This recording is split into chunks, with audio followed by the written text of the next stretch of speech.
शांति। ओम शांति। ओम शांति। 8 जनवरी 2025 के ईश्वरीय महावाक्य। मीठे बच्चे, बाप की श्रीमत तुम्हें 21 पीढ़ी का सुख दे देती है। इतनी न्यारी मत बाप के सिवाय कोई दे नहीं सकता। तुम श्रीमत पर चलते रहो। मीठे बच्चे, बाप की श्रीमत तुम्हें 21 पीढ़ी का सुख दे देती है। इतनी न्यारी मत बाप के सिवाय कोई दे नहीं सकता। तुम श्रीमत पर चलते रहो। प्रश्न है, अपने आप को राज तिलक देने का सहज पुरुषार्थ क्या है? उत्तर, अपने आप को राज तिलक देने के लिए बाप की जो शिक्षाएं मिलती हैं उन पर अच्छी रीति चलो। इसमें आशीर्वाद व कृपा की बात नहीं। सेकंड है, फॉलो फादर करो, दूसरों को नहीं देखना है। मन मनाभाव, इससे अपने को आप ही तिलक मिलता है। पढ़ाई और याद की यात्रा से ही तुम बेगर टू प्रिंस बनते हो। गीत है ओम नमः शिवाय। ओम शांति। जब बाप और दादा ओम शांति कहते हैं तो 2 बार भी कह सकते हैं, क्योंकि दोनों एक में है। एक है अव्यक्त, दूसरा है व्यक्त। दोनों इकट्ठा है ना। 2 का इकट्ठा आवाज़ भी होता है, अलग अलग भी हो सकता है। यह एक वंडर है। दुनिया में यह कोई नहीं जानते कि परम पिता परमात्मा इनके शरीर में बैठ ज्ञान सुनाते हैं। यह कहाँ भी लिखा हुआ नहीं है। बाप ने कल पहले भी कहा था, अभी भी कहते हैं कि मैं इस साधारण तन में बहुत जन्मों के अंत में इनमें प्रवेश करता हूँ, इनका आधार लेता हूँ। गीता में कुछ न कुछ ऐसे वर्शंस हैं जो कुछ रियल भी हैं। यह रियल अक्षर है, मैं बहुत जन्मों के अंत में प्रवेश करता हूँ, जबकि यह वानप्रस्थ अवस्था में है। इनके लिए यह कहना ठीक है। पहले पहले सतयुग में जन्म भी इनका है, ब्रह्मा बाबा का, फिर लास्ट में वानप्रस्थ अवस्था में है, जिसमें ही बाप आकर प्रवेश करते हैं। तो इनके लिए ही कहते हैं, यह नहीं जानते कि हमने कितने पुनर्जन्म लिए। शास्त्रों में 84 लाख पुनर्जन्म लिख दिया है। यह सब है भक्ति मार्ग। इनको कहा जाता है भक्ति कल्ट। ज्ञान कांड अलग है, भक्ति कांड अलग है। भक्ति करते करते उतरते ही आते हैं। यह ज्ञान तो एक ही बार मिलता है। बाप एक ही बार सर्व की सदगति करने आते हैं। बाबा आकर सबकी एक ही बार प्रारब्ध बनाते हैं भविष्य की। तुम पढ़ते ही हो भविष्य नई दुनिया के लिए। बाप आते ही हैं नई राजधानी स्थापन करने, इसलिए इनको राजयोग कहा जाता है। इनका बहुत महत्व है। चाहते हैं भारत का प्राचीन राजयोग कोई सिखलावे, परंतु आजकल यह सन्यासी लोग बाहर जाकर कहते हैं कि हम प्राचीन राजयोग सिखलाने आए हैं।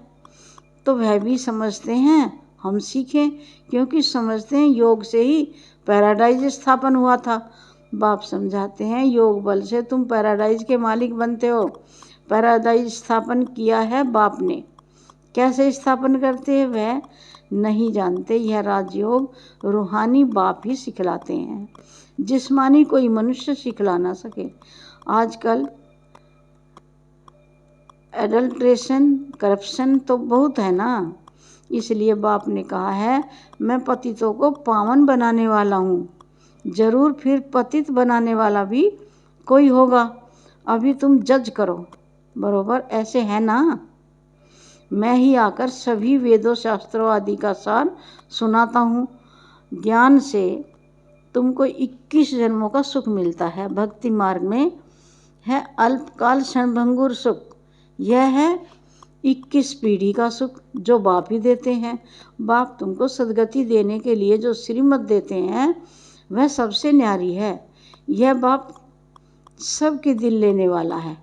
जैसे वह जड़ दिलवाड़ा मंदिर है, यह फिर है चैतन्य दिल वाला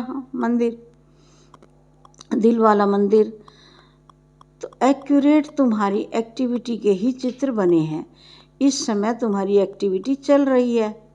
दिल वाला बाप मिला है, सर्व का सदगति करने वाला, सर्व का दुख हरकर सुख देने वाला। कितना ऊंच से ऊंच गाया हुआ है। ऊंच से ऊंच है भगवान शिव की महिमा।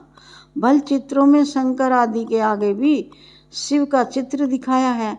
वास्तव में देवताओं के आगे शिव का चित्र रखना तो निषेध है।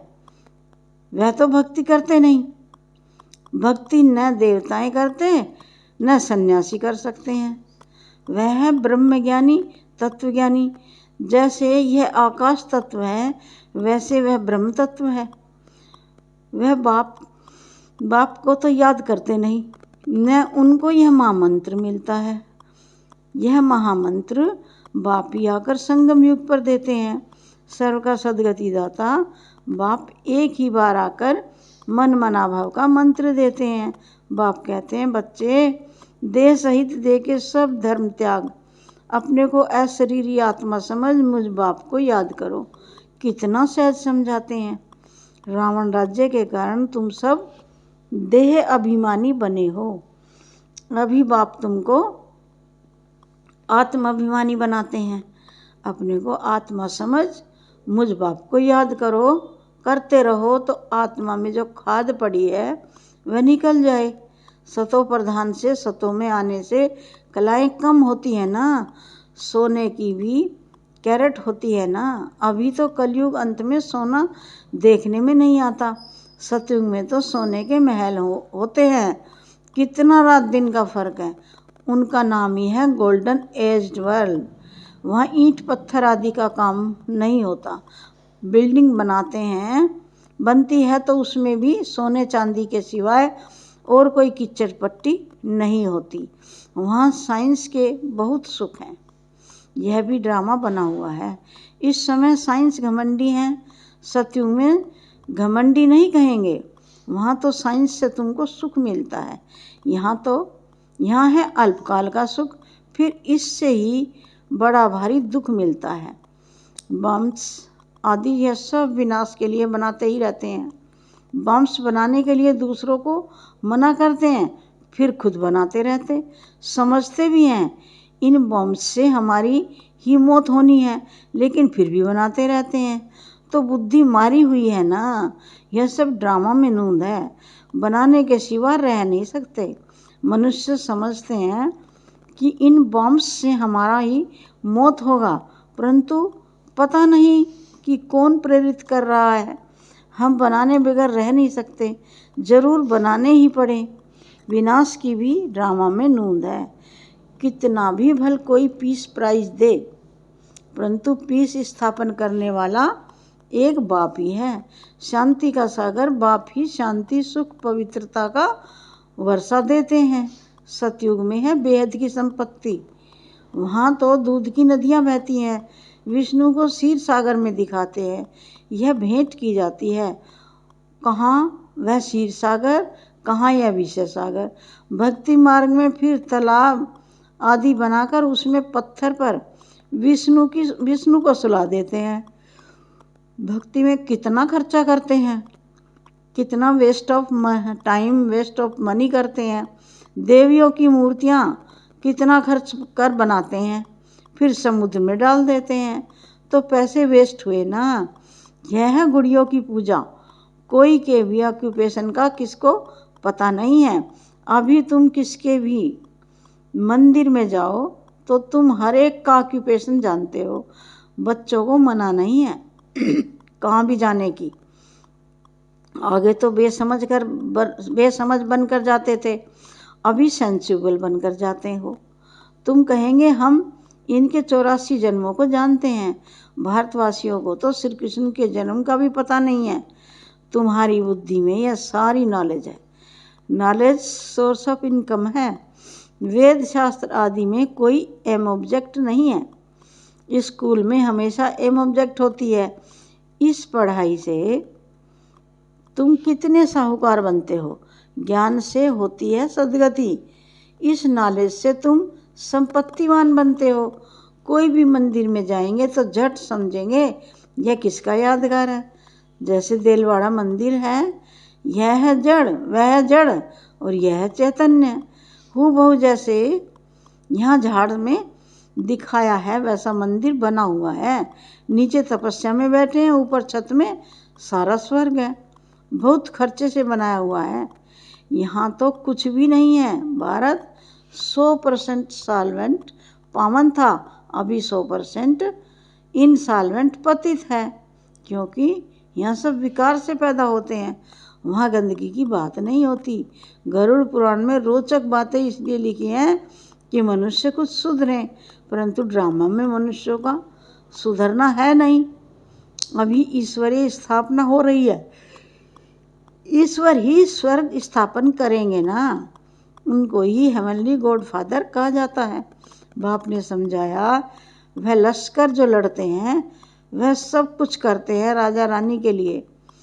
यहाँ तुम माया पर जीत पाते हो अपने लिए। जितना करेंगे उतना पाएंगे। तुम हरेक को अपना तन मन धन भारत को स्वर्ग बनाने में खर्च करना पड़ता है। जितना करेंगे उतना ऊंच पद पाएंगे। यहाँ रहने का तो कुछ है नहीं। अभी के लिए गायन है, किनकी दबी रहेगी धूल में, किनकी। अभी बाप आया हुआ है तुमको राज्य भाग्य दिलाने।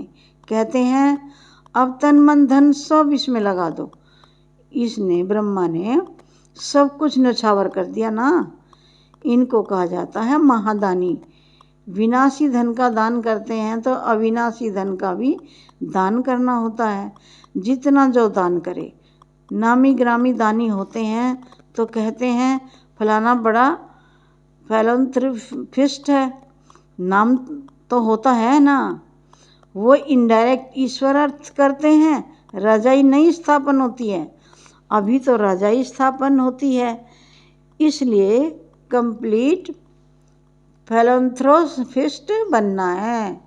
भक्ति मार्ग में गाते भी हैं हम बारी जाएंगे। इसमें खर्चा कुछ नहीं है। गवर्नमेंट का कितना खर्चा होता है।